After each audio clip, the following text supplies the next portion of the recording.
Now that we have determined how many calories, proteins, carbs, and fats you should eat every day, we have to come up with a meal structure.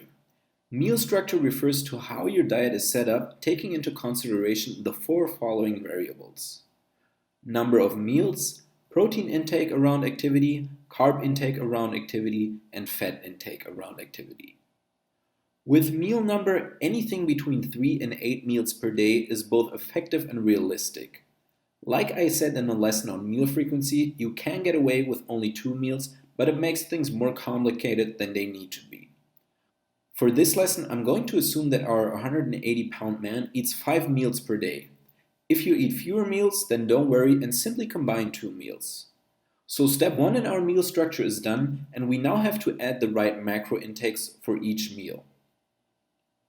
Let's start with protein. In general, protein timing is not a very important factor in your diet as long as you consume some sort before and after your workout. In the lesson on pre and post workouts, you learned that this should be around 0.2 grams per pound of your target body weight. Let's assume he wants to roughly maintain his body weight, so you would have to consume around 35 grams of protein pre and post workout. This leaves us with 75 grams of protein that we will have to evenly consume throughout the day. On to carbs. Just as with protein, you want to provide your body with carbs before and after your workout. And again, it should be at least 0.2 grams per pound of your target body weight. Since going higher than this isn't really a problem, as these are some simple guidelines, I will assume that our 25-year-old eats 0.3 grams before his workout and 0.4 grams after his workout, as he just got out of the gym and is hungry.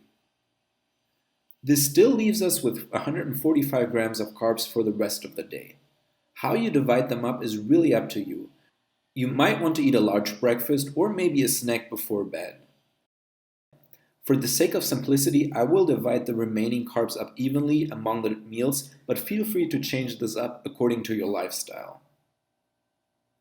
Last on the list is fat timing. Fat timing should be the least of your concerns, since it really doesn't matter.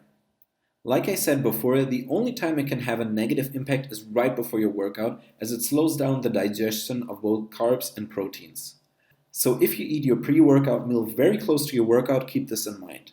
At this point though, I think things are complicated enough, so I will just evenly divide the 60 grams throughout our meals.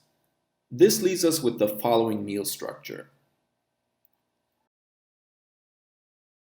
Now, as you know, there are additional calories needed to reach the TDEE of 2600, which should be either fat or carbs. Feel free to add them to any meal you like. Your largest meal will probably be either your breakfast and or your pre and post workout meals, so they are always a good option.